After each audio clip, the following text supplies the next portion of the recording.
Hare Guru Parampara Ishvaro Temeti Multiveda Vibhavine Vyoma Vyaptadehaya Dakshinamurtya Namaha Sarvavedanta Siddhanta Gocharantam Agocharam Govindam Paramaham Satguru Pranatoshma.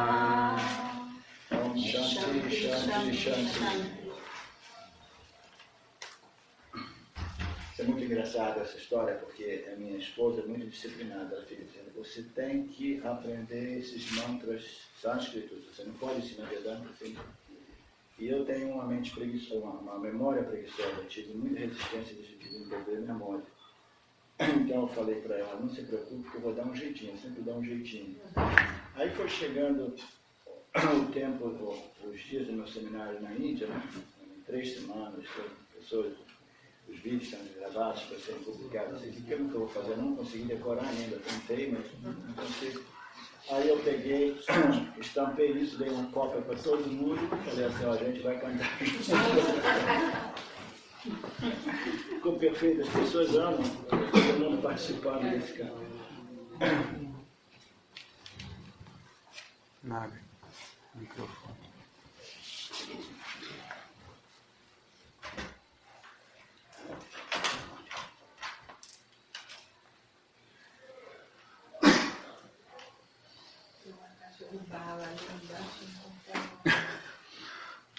Dá para cair de dia.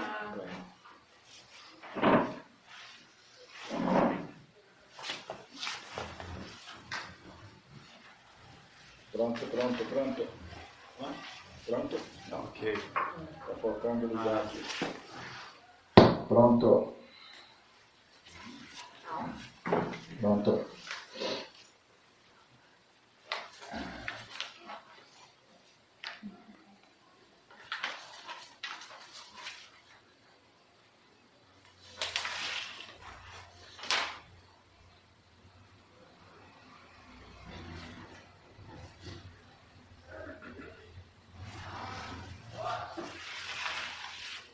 O mundo que nós percebemos é um objeto, né? O universo aparente é um objeto que ocorre dentro do âmbito da consciência, né? Nós, a consciência, é importante que a gente comece a referir a consciência, o ser pleno, como nós mesmos. Isso é a única diferença entre o conhecimento direto e indireto. Ontem a gente falou um pouco sobre conhecimento direto e indireto. Quando a gente fala, isso tudo ocorre na consciência, então a gente está ainda colocando a consciência como alguma coisa outra que nós mesmos, e a gente de novo está em dualidade, e a gente está em conhecimento indireto. Mas quando a gente diz que todo o universo ocorre dentro de mim, aí essa é uma afirmação séria, né? Uma afirmação não dualista, é uma afirmação direta. Eu simplesmente assumo a minha real identidade, natureza, como a consciência dentro do qual tudo aparece e desaparece, aparece e se modifica constantemente.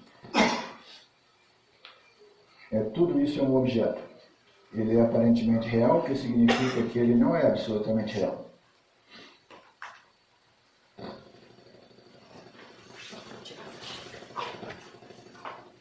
Então, qual é a parte do mundo? Qual parte do mundo não existe? O mundo é a existência por completo. Então, quando nós vemos o mundo, nós estamos vendo a existência, a consciência, Sat-Chit. Sat-Chit é a existência, a consciência. Isso é aquilo que a gente vê, mas a gente percebe isso como uma miragem, como uma diversidade de nomes e formas. Barulho. Tem alguém com celular aceso? Interferência. Eu pedi para desligar no começo. Modo avião. Tem que ser modo avião, né? Ou modo avião. Porque eu acho que interfere.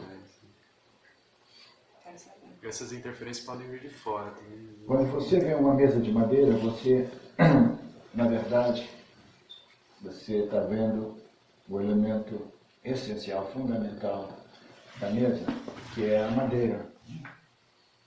Quando a gente vai na praia aqui do Perequê e vê aquelas ondas, a gente pode desenvolver uma afeição para as ondas e a gente pode perder a visão não do oceano como um todo, né? Então a madeira aqui é a essência absoluta, fundamental de todos os objetos, inclusive a madeira. Vamos supor que isso aqui seja uma mesa de madeira, naturalmente. Nesse caso é o plástico. Se você subtrair a mesa da madeira, a mesa pesará do mesmo modo, né? Se a gente eliminar a mesa, o que a gente faz para eliminar uma mesa? Nos dias de hoje, você vai nessas lojas que faz DT, nesses lugares que você compra as coisas e depois monta em casa. Bricolagem. Hã? Bricolagem. Bricolagem, que se chama. Então você vai numa dessas lojas, você compra uma mesa maravilhosa, mas ela vem em 100 partes diferentes que você tem que montar. Tá tentando desmontar. Então você tem, aí você cansa daquela mesa, você desmonta. Essa é uma ideia para quem gosta de business, né? Você vende uma mesa que pode se transformar numa cama, por exemplo. Ah, eu não preciso mais da mesa, eu preciso da cama. O mesmo material você monta como uma cama. Então, fundamentalmente, a essência daquela mesa é a madeira, e da mesma madeira a gente produziu uma cama. Então, o que é a realidade daquele objeto chamado mesa? A realidade essencial, fundamental, é madeira. Uma realidade secundária é a mesa. Mas essa mesma madeira pode ser assemblada de um modo a produzir uma cama, produzir um armáriozinho, etc. Você pode produzir fogo. Se a gente cansa daquele móvel depois de muitos anos, a gente joga na lareira para produzir calor, né? Então a essência fundamental daquilo é aquilo sem o qual aquilo não é aquilo, né? Qual é a essência fundamental do Sol? Qual é a essência mais fundamental do Sol? Ele tem duas naturezas primárias fundamentais. Uma é o calor e a outra é a luz. Então, a gente não consegue subtrair o calor ou a luz do Sol sem destruir o Sol. O Sol não é o Sol sem as suas características essenciais. Então, a essência daquilo é aquilo, sem o qual aquilo já não é mais aquilo. Então, a essência da mesa de madeira é a madeira. A essência das ondas do oceano é a água. E a essência de todos os jivas, sejam eles humanos ou otherwise, a essência de tudo é a consciência. Essa consciência não é uma consciência, uma coisa abstrata que vive numa dimensão transcendental, blá, blá, blá, blá, blá. É o que nós somos. Então, esse é o conhecimento mais profundo, mais elevado, apresentado pelos Upanishads. O ser é livre de tudo, a consciência é livre de tudo isso que aparece dentro de si mesmo. Todos os nomes e formas, eles aparecem e desaparecem, eles dependem, as suas existências dependem da consciência do ser pleno. Mas o ser pleno não depende de nenhuma dessas manifestações chamadas nomes e formas. O oceano, a água não depende da onda. O oceano não depende da onda, mas a onda depende do oceano e o oceano depende da água. Né? São subordens de realidade onde a gente tem que estar sempre investigando para encontrar a essência daquele nome, daquele forma. A analogia, a metáfora do oceano é muito linda porque apresenta 3 ordens de realidade. Apresenta a Gadalizó como a consciência ser pleno, apresenta o oceano como Nitya, Ishvara, É a ondinha com giva? e a ondinha representando o Jiva. Então o Jiva se sente independente, separado, limitado, e toda vez que ele começa a chegar perto da praia, ele começa a desenvolver aflição, medo, insegurança. Assim, uau, e agora, o que vai acontecer comigo? Eu sou essa onda maravilhosa, estou tão orgulhoso. Todos os surfistas vêm para Ubatuba para curtir a minha existência como onda, e agora eu vou me despedaçar na praia e a minha existência vai desaparecer. Então o Jiva tem essa problemática de identificação com esse fenômeno chamado construção, que dentro das nossas escrituras é representada como a onda do mar.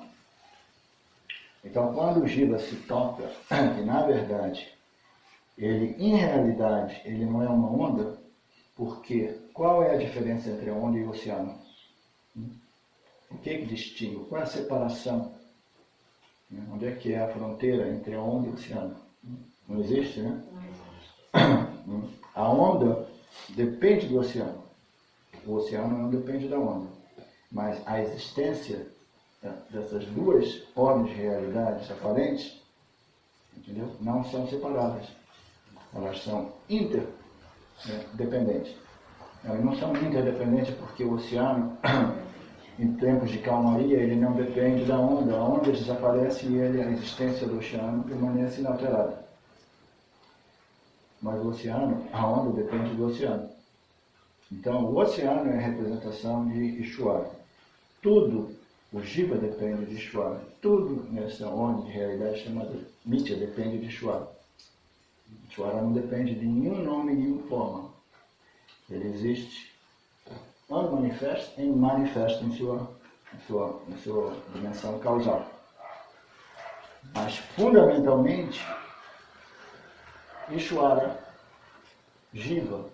Ishvara, na verdade, como a gente já sabe, ele é a causa inteligente, a causa energética, a projeção material do universo e as leis que administram e governam tudo isso. Então, Ishvara, ele é uma manifestação dentro do âmbito da consciência universal. Do mesmo modo, o oceano ocorre aqui, e dentro do oceano os jivas aparecem como entidades experienciadoras, aparentemente separadas e independentes. Mas, na verdade, não existe nenhuma fronteira entre o Jiva e Ishvara, porque o Jiva é parte integrante de Ishvara. Todos nós somos partes integrantes de Ishvara. A gente não precisa desenvolver um ego espiritual distorcido e dizer assim, eu sou Ishvara, eu sou todo-poderoso, onipotente, onipresente, eu sei tudo, blá, blá, blá, blá, blá, e eu controlo o meu destino. Não, não é isso que significa. Significa que a onda é parte integrante do oceano, mas a onda depende do oceano. Significa que eu sou parte integrante de Ishvara, e eu não sou separado de Ishvara, e não existe nenhuma fronteira entre eu e Ishvara. Então, quando a gente resolve o Jiva em Ishvara, a gente já se livra de uma problemática enorme. A gente resolveu tudo isso em Ishvara. Então, esse sentido, esse senso de ser o originador, o fazedor, o executador das suas ações, o controlador do seu destino, ela vai se dissolvendo na medida que a gente compreende, na medida que a gente resolve o Jiva em Ishvara. Mas, no nível mais elevado, a gente tem que realmente investigar qual é a fronteira, qual é a distância, a separação entre Ishvara e a consciência. Quando a gente resolve o Ishvara como consciência refletida em Maya, né? Então a gente está resolvendo o Jiva também, porque o Jiva é parte integrante de Ishvara. Então não existe nenhuma distância ou separação entre o Jiva e Ishvara, do mesmo modo que não existe nenhuma separação entre a onda e o oceano, e não existe nenhuma demarcação entre o oceano e H2O. Não existe nenhuma separação entre o manifesto e a consciência.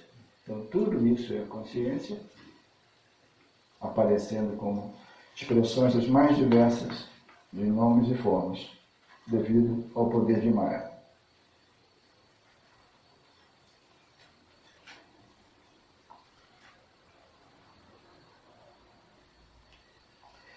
Assim, de fato, a Júnia está sempre experienciando a plena consciência universal. Todos nós estamos sempre experienciando a consciência plena, universal, infinita, impessoal. Todos nós, toda experiência é o ser. Mas a gente tem essa tendência dualística de pensar que o ser, a consciência, é alguma coisa outra que nós mesmos. Então a gente quer ter uma experiência do ser. É a coisa mais bizarra que pode existir, mas é uma coisa mais comum no mundo espiritual, né? Eu quero experienciar o ser. É o ser dizendo eu quero experienciar o ser, sem saber, sem se tocar, e toda a experiência é o ser experienciando ele mesmo. Mas devido a Maya, ele pensa que não, eu sou uma entidade separada e independente, eu quero experienciar o ser. fora um. Então, Arjuna está ali, sem saber que ele está já experienciando a consciência plena, porque ele está focado, preso no fenômeno chamado samsara, a identificação com o corpo, mente e apego aos objetos de gostos e desgostos, prazeres, de desejos. Se ele fosse identificado com o eu, com a água, se ele fosse identificado como o ser pleno, ele não sofreria aquela aflição derivada desse fenômeno chamado samsara. Ele sabe que o ser é livre de qualquer experiência, livre de qualquer dependência. Então, livre de qualquer circunstância. Aí ele continua dizendo: conheça aquele que é indestrutível, aquilo que permeia esse universo inteiro. Ninguém pode causar a destruição daquilo que jamais se modifica. O ser que não é um objeto de conhecimento ou experiência é indestrutível, mesmo que ele viva em corpos mortais. Você vê que é curioso que o Krishna tinha falado: ok, você não entendeu Jnana Yoga, eu vou agora te ensinar Yoga da ação, né, Karma Yoga. Mas aqui e ali ele faz um passo atrás e apresenta a ele o nível mais elevado do conhecimento dos Upanishads.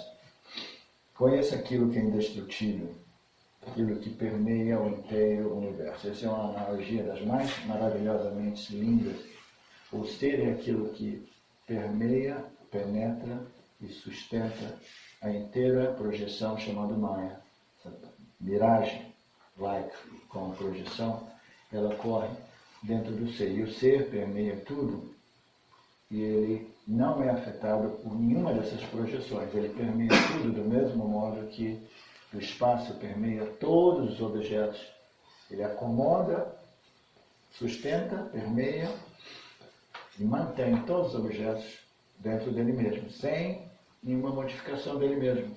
O espaço, quando a gente ocupa um espaço, o espaço não é afetado.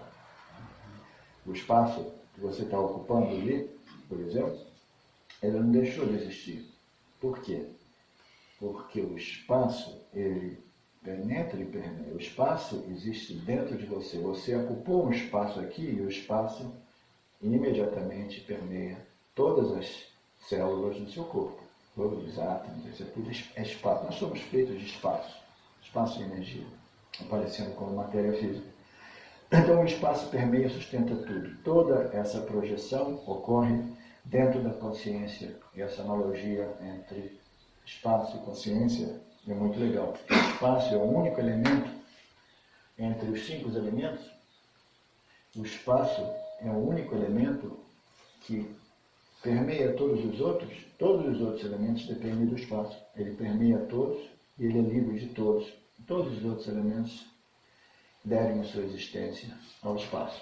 Então, do mesmo modo, nós, vivas, entidades experienciadoras, conhecedoras, autorreflexivas, autoconscientes, nós devemos a nossa consciência à consciência absoluta que somos.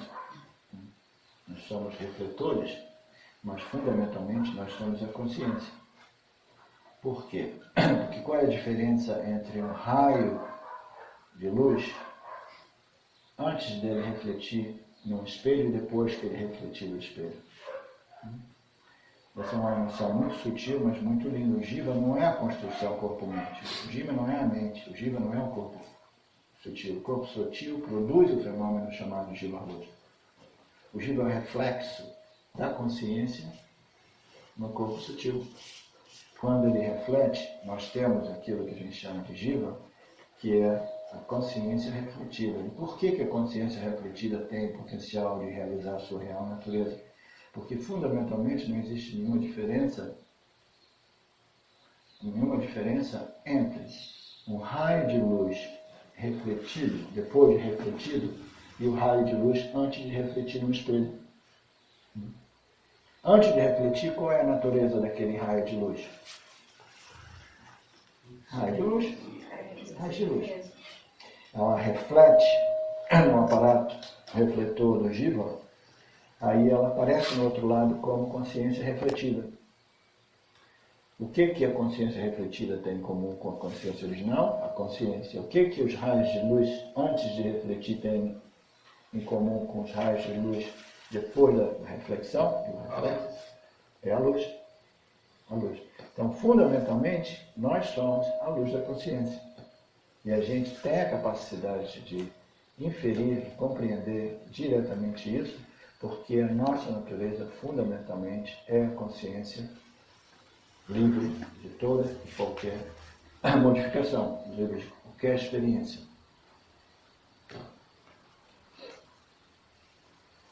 O ser não é um objeto de conhecimento, ele é indestrutível, mesmo que ele viva em corpos mortais. A gente vive, o ser vive em corpos mortais, mas ainda assim ele é imortal. Dá uma levantadinha assim. Acho que é a caixa que volta o som. Ah, A caixa diminui tem um que pouquinho o virar, volume. pode virar a caixa para o microfone. Alô? A caixa e o Mas microfone. aí aumenta a microfonia quando vira, né? Não, a caixa não pode estar de frente para o som. Para o microfone. Deslocar um pouco, né? Ou vira para cá. Mudou. Só essa daqui, ó. Essa daqui está morta, essa não está ligada. Ah, não está ligado? Essa aqui não está Ah, ligada. então não é isso. Não é isso não. Então não tem nada a ver. Alô? É, essa daqui. É aquela ali mesmo. Então, vamos. É alguma outra coisa então. Fazendo um eco, né? Que incomoda. O ser é sempre presente, ele não é sujeito ao tempo, ele não morre, ele não nasce. Quando o corpo morre, isso é importante compreender, quando o corpo morre, o ser não morre. Mas não somente isso, quando o corpo vem desconstituído, o corpo físico, o corpo sutil não morre também. Então, o corpo sutil é aquele que transmigra, como se diz? Transmigra. Hã? Transmigra, dizendo Que transmigra. É aquele que transmigra, né, de um corpo físico a outro corpo físico a outro corpo físico. É importante a gente compreender esse conceito, que o corpo físico ele se decompõe, mas aquilo que nós somos, o nosso aspecto corpo, mente, emoção, né, essa construção mental e emocional, ela sobrevive à decomposição do corpo físico. Isso é o que a gente se refere como a alma do indivíduo, né? O percurso, né, da alma do indivíduo.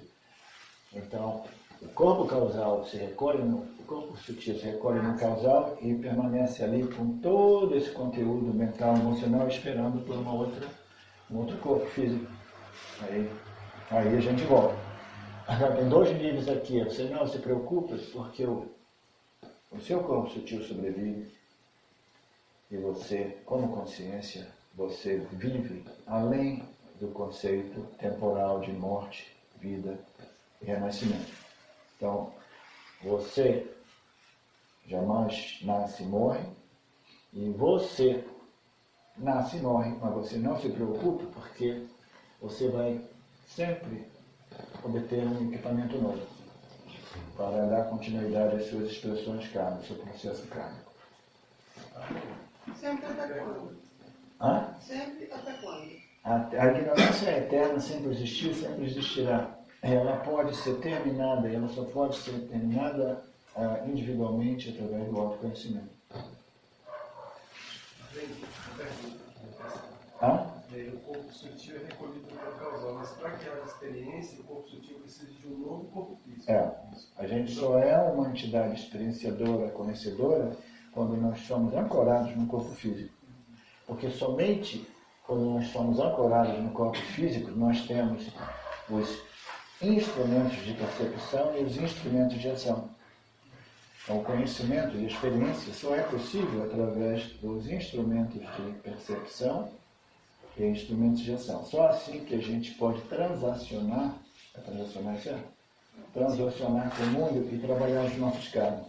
Quando a gente não está ancorado no corpo físico, o que a gente existe é um corpo sutil ou causal, né, essa energia mental e emocional, que subjetivamente vai experienciar as suas próprias vássanas, mas sem o livre-arbítrio, sem a capacidade de elaborar e trabalhar karma, ou de experimentar, conhecer, evoluir, etc. A gente só evolui quando a gente está ancorado no corpo causal, no corpo físico. A gente pode ter experiências nesses realms, nessas ordens de realidades mentais e emocionais, as mais diversas. Mas essas experiências, elas são puramente subjetivas. É tal qual um sonho. Quando a gente sonha, a gente projeta uma realidade que se refere somente ao nosso conteúdo mental e emocional. Não tem nenhuma realidade objetiva. É a nossa projeção. Do mesmo modo, essas esferas mentais, né, celestiais, ou o oposto dos celestiais, elas são estados mentais e emocionais, celestiais ou infernais, que a gente experiencia até mesmo em sonhos, até mesmo em estados de vigília. A gente vai constantemente durante o dia viajando entre ordens, esferas mentais e emocionais as mais diversas. De manhã cedo a gente tem uma situação mental que produz um inferno. Aí está super mal, deprimido, raivoso. Aí daqui a pouco o campo se modifica, a experiência se modifica, a minha mente se transforma e eu começo a ter experiências celestiais. Então, estou curtindo o céu, o paraíso. Então, do mesmo modo, quando nós deixamos o corpo físico, a gente permanece experienciando essas energias, mas sem nenhum senso de individualidade, de meu karma, minhas vássanas, isso e aquilo. É totalmente impessoal, é subjetivo e impessoal. Questão de pessoal e de progresso pessoal só é possível através do equipamento físico.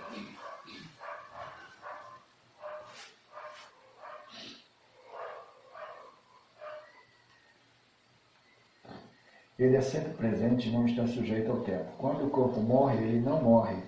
Como você pode dizer que você é um matador se você conhece o ser que ele é? Né? Como é que a gente vai dizer que eu não posso fazer essa guerra porque eu vou virar um assassino e depois eu vou ter dor de consciência? Isso, como é que... Ninguém mata ninguém, tudo que eu ser. Né? Desse ponto de vista, assim, tudo é Ishvara.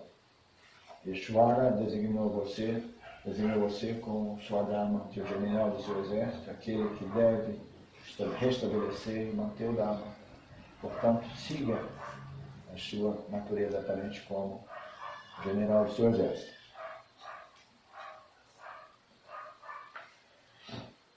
Vedanta é um meio de conhecimento para a consciência, ou seja, não. Como você pode dizer? Tal qual uma pessoa troca velhas roupas por novas, o habitante interior desiste do seu velho corpo por outro novo. Esse habitante interior é importante a gente compreender que não é a consciência.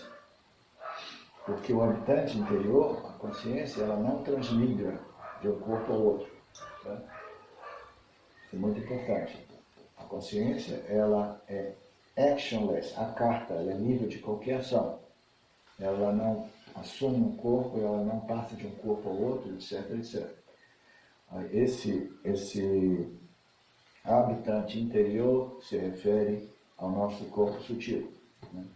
O corpo sutil, o Jiva, é que é o viajante, aquele que assume equipamentos, só um minutinho, novos de novo. Ele desiste de um corpo velho para assumir um corpo novo. Como você pode dizer, então, que você é um matador? Sim. O corpo sutil, ele tem intelecto, a mente e o ego. O que se recolhe do corpo causal é a mente e o intelecto, ou é os três, ou é dois, ou é um... Não, natural, o ego não tanto, né? Porque o ego é o senso de ownership and doership. Então, assim, eu sou um possesso dessa entidade, eu sou o originador dos meus pensamentos e ações, eu sou o executor. Então o ego é a parte mais densa do nosso corpo sutil, aquele que responde com ações. Então esse depende ainda mais do corpo do que qualquer outra coisa. Então, a mente é o aspecto emocional do nosso corpo sutil, essa permanece. E o intelecto é a nossa capacidade discriminativa. A capacidade discriminativa, ela é completamente desligada quando ela se recolhe no corpo causal. Porque o intelecto, ele só pode exercer a sua faculdade de discriminação através do corpo sutil ancorado num corpo físico. Até mesmo as nossas projeções durante a noite, nos sonhos, a nossa capacidade discriminativa não é tão clara no sonho, entendeu? A gente fica um pouco confuso, etc.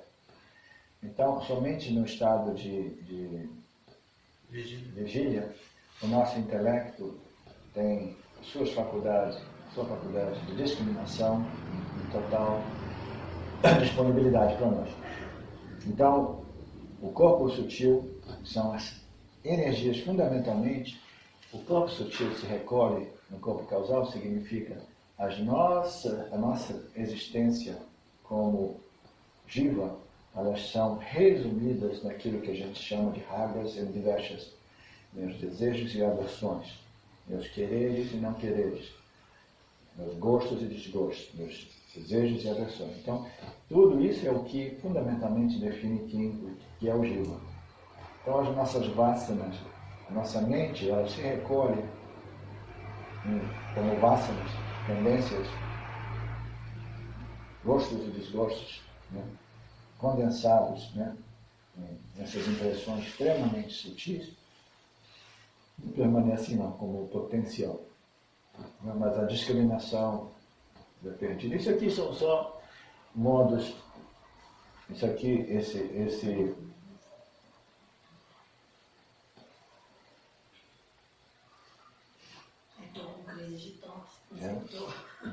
Senão vou atrapalhar. Tá. Então, o nosso corpo sutil, ele fundamentalmente é um organismo único. Mas para efeitos didáticos, a gente tem escrituras que apresentam o intelecto e a mente como uma só centro, uma só unidade. A mente tem a capacidade de sentir e discriminar. Isso aqui é uma representação do capítulo 8, eu acho, do Gita, segundo capítulo do Gita. Então, que ele descreve o que é o corpo causal, o que é Krishna, descreve. Aí o James Watt representou isso tudo graficamente.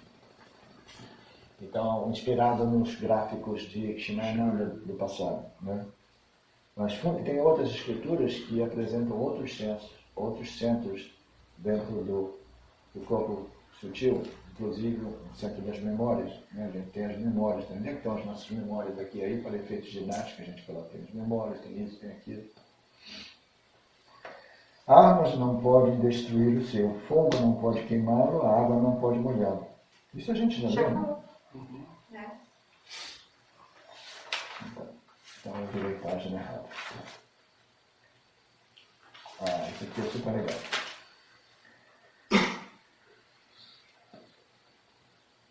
Carlinhos, nós vamos até que horas? A minha ideia é de ir perto das 1 e depois voltar aqui em torno das 3. A gente tem basicamente hoje e amanhã. Se vocês não estiverem muito cansados, eu estou disposto a espremer o máximo possível de satsang, de Vedanta, mas isso depende de vocês. Eu acho que quanto mais nós pudermos aproveitar, até porque a viagem foi longa. Eu vi,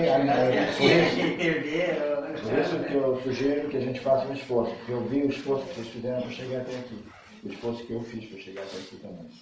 Mas eu acho que você não precisa se preocupar em condensar tudo, porque o pessoal não vai conseguir ir embora de Ubatuba mesmo.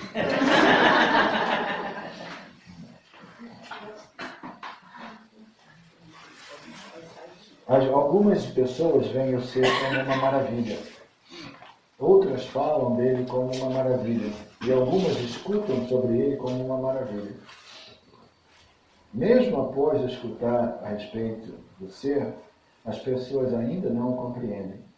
Este ser, aquele que habita os corpos de todos os seres, é sempre indestrutível. Aqui a gente vê uma aparente contradição. Então, esse ser que habita os corpos de todos os seres é sempre indestrutível.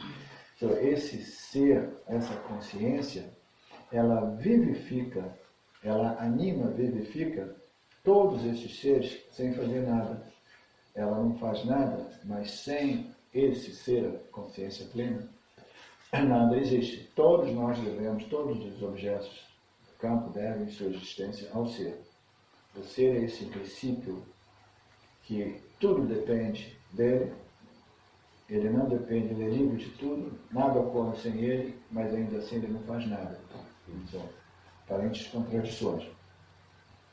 Então, este ser, aquilo que habita, ele não é que ele habita. As pessoas pensam que eu sou o Fábio e eu tenho a consciência, minha consciência dentro de mim, entendeu? Então, a ciência em geral tem esse mal entendido, pensa que a consciência, a mente, é um produto da matéria.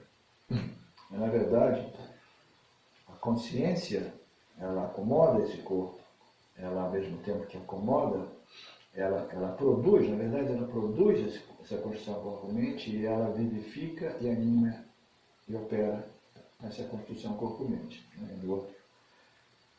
Do lado avesso a coisa. Tá? Então, Mas pela mera existência, consciência, né? Porque quem produz de fato a consciência brilha em Maya produz. sim. A projeção de Maya dá a impressão de que a consciência ela está fazendo alguma coisa. Mas como o Fábio está apontando, tudo isso é magic show, um trick de Maya que faz aparecer como se existe uma causa. A consciência é chamada de causaless causa da criação. Então, como a gente diria causaless causa? A causa sem causa. Causar. Livre da ação de Ele produzir causa, aquilo, ela a produz. consciência causa tudo sem fazer nada. A sua mera existência permite a Maya de projetar esse universo aparente. Então, esta consciência que existe em todos os corpos, para corrigir essa confusão, os corpos de todos os seres é sempre presente, sempre indestrutível. Desta forma, você não deveria se lamentar por essas pessoas. As pessoas não são realmente aquilo que elas aparecem ser. Elas chamam consciência. E a consciência é sempre livre. Algumas pessoas veem o ser como uma maravilha. Outros falam dele como uma maravilha. A palavra em inglês é wonder. Né? A gente vê tudo isso. Uau! O que é o ser? É uma maravilha. A gente fica maravilhado em níveis os mais diversos. É uma maravilha como o ser, que é a coisa mais auto-evidente, permaneça oculta a maioria de todos os jivas humanos, os jivas com a capacidade intelectual de discernir e compreender. Essa é a wonder mais incrível. Como Maya projeta esse universo, produz os jivas, e os jivas se tornam autoconscientes e eles permanecem, e essa verdade fundamental, referente à real natureza do indivíduo, permanece oculta a ele. Essa é o wonder maior. Os Upanishads estão sempre falando dessa maravilha, de como pode isso ocorrer. Né? Existem diversas metáforas que explicam isso. Uma delas diz assim, esse é o The Open Secret. É um segredo mais aberto possível. É um segredo tão auto-evidente, porque todos nós somos a consciente, e a consciência é auto-evidente, sem a qual a nossa capacidade de percepção, de compreensão, de discriminação não é possível. Então nós somos sempre presentes como consciência, como existência, e ainda assim essa simples verdade permanece oculta para a maioria de nós. Então esse é um grande wonder, como Maya conseguiu produzir essa ignorância fundamental. Por que essa verdade permanece oculta e por que é tão difícil as pessoas se tocarem de uma coisa que é mais óbvia? Então isso é apresentado como o segredo dos segredos, o segredo, open secret, o segredo aberto. É um segredo tão aberto, que ele é sempre à nossa disposição, como se fosse uma coisa na nossa cabeceira da cama, e a gente nunca se dá conta.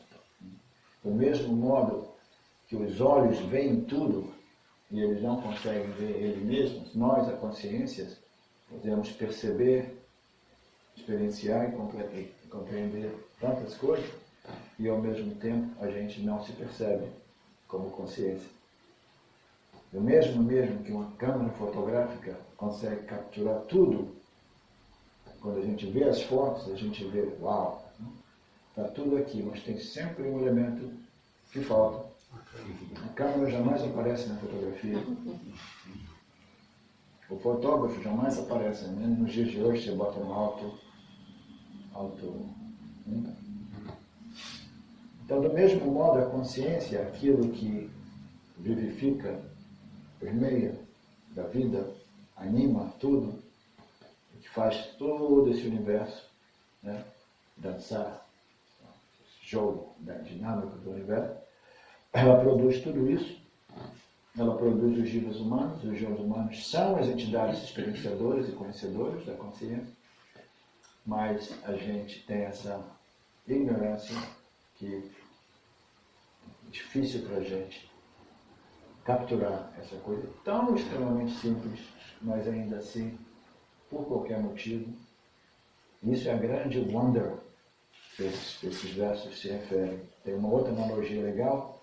Então, no trem da Índia, tinha um compartimento, para quem já viajou num trem da Índia, essas viagens, a viagem, você sai de Bombay e diz assim, a viagem são 28 horas, você pode ter certeza que vai durar 48.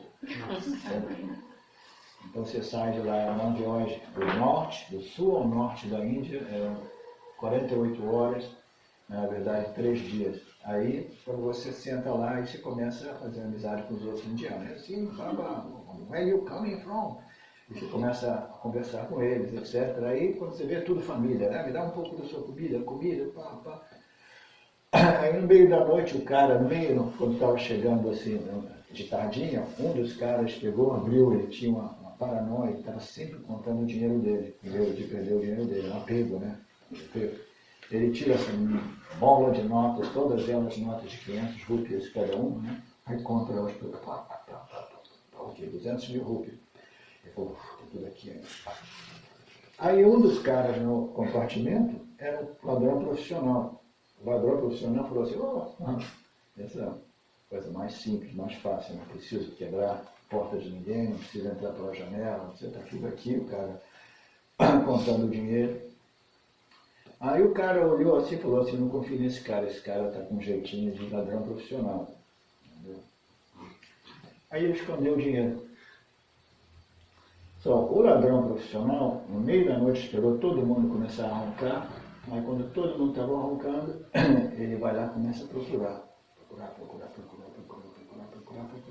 cansou de procurar, o dia começou a nascer, aí ele falou, não tem jeito, eu vou tentar amanhã de noite, quando todos estiverem dormindo.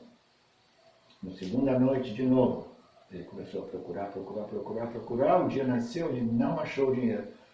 Aí antes deles deixarem o trem, ele virou para o cara e falou assim, olha, eu vou confessar uma coisa para você, eu sou ladrão profissional, eu vivo da arte do roubar. E eu nunca tive uma situação dessa. Eu procurei em todos os cantos do trem, desse compartimento, procurei no banheiro, pensando que talvez se tivesse escondido no banheiro. Fiz de tudo, todos os seus pertences.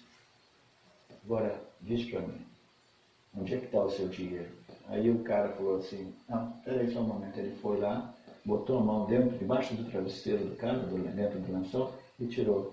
Ele tinha guardado o dinheiro dele dentro do travesseiro do ladrão. Então, um lugar que o ladrão jamais iria imaginar que aquela coisa tão preciosa estava, aquele foi o último lugar que ele pensou em investigar, em buscar. Do mesmo modo, nós, a consciência, né, representada pelo giro humano, a gente fica buscando esse ser infinito, ilimitado, sempre presente, além do nascimento e da morte, que não pode se modificar, que não pode ser destruído, a gente fica buscando no compartimento do trem, procurando todo lugar. Existe uma outra analogia super legal que descreve isso. É uma senhora que está lá fazendo aquele trabalho de costurar as meias dos netinhos dela, costurando, e a agulha cai. Quando a agulha cai, era a única agulha que ela tinha. E ela não podia conseguir. Ela começou a procurar a agulha. Aí passava um senhor de idade, né? Esses senhores de idade são representações do conhecimento, da sabedoria. Ele vê aquela senhora fruta procurando, ele vai lá e fala assim: minha senhora, a senhora está um pouco em dificuldade, eu vejo a sua idade avançada, se posso ajudá-la? O que a senhora está procurando? Estou procurando a minha agulha. A agulha caiu, eu tenho que consertar as meias dos meus netos. Aí ele começou a ajudar a procurar. Aí outras pessoas foram passando, começaram a ajudar a procurar, todo mundo procurando. Aí no final das contas, essa pessoa sábia falou assim: mas minha senhora, mais ou menos, onde é que caiu a agulha? Ela falou: não, caiu lá na cozinha, mas lá está escuro, estou procurando aqui, porque aqui tem mais luz. Então isso é muito significativo, porque a consciência ilumina tudo ao de fora de nós mesmos. Mas essa realidade interior, né, essa consciência que ilumina tudo, não tem a capacidade de se iluminar através dos jogos sensoriais. A gente ilumina e percebe tudo através dos nossos equipamentos perceptivos. E a mente que integra todos esses elementos sensoriais. Então a gente não tem a capacidade perceptiva de objetivar a consciência, porque a consciência não é objeto de experiência ou de conhecimento. Então esse é o problema. Ishvara criou esse universo, criou os jivas, criou toda a nossa capacidade de contatar, experienciar e conhecer tudo aquilo que pode ser conhecido e experienciado, mas não nos forneceu um instrumento sensorial capaz de conhecer o conhecedor. Ficou faltando esse famoso terceiro olho. O terceiro olho simboliza essa capacidade que a gente tem de conhecer aquilo que não é objetivável, aquilo que não pode ser percebido através da mente e os órgãos sensoriais. Então a gente criou essas ideias do terceiro olho, aí esses gurus dizem: eu vou abrir o seu terceiro olho, me dá o seu dinheiro, você vai para lá, vai estudar aquilo. Tem sempre um oportunista no mundo espiritual, um mercado como qualquer outro. Então, o terceiro olho não é um olho físico ou esotérico que tem que ser aberto. A capacidade de conhecer o conhecedor só é possível através das escrituras do Vedanta. O Vedanta é the third eye, é a capacidade. A gente não tem nenhum outro meio de conhecimento. Ontem a gente falava, os meios de conhecimento, eles se conectam com os seus respectivos objetos de conhecimento. Com a música a gente vai naturalmente, a nossa audição vai se conectar com a música. A gente não pode ouvir uma música com os olhos. Então, para todo conhecimento, a gente precisa de um veículo de conhecimento. Mas porque o ser não é um objeto de conhecimento, de experiência, a gente ficou sem um meio de conhecimento para conhecer o conhecedor, o ser. Então, o único meio de conhecimento que revela o ser são as escrituras. Então, as escrituras são o terceiro olho, que é uma wonder, é uma maravilha, a dificuldade aparente da maioria dos jivas de compreender isso. É um wonder, é uma maravilha como Ishvara criou essa ignorância, né, que é eterna e difícil de ser superada, entendeu? Através dessas energias rajas e tamas que constantemente agitam e concelam. Colocam um véu. Véu Encobrem a mente do indivíduo. Então, ele revela as escrituras de tal modo que a gente possa começar a contemplar, expor a mente, meditar sobre tudo isso, aplicar esses conhecimentos, desenvolver uma qualidade mental capaz de começar a discriminar aquilo que eu sou, daquilo que eu apareço como, daquilo que eu sou, das minhas experiências,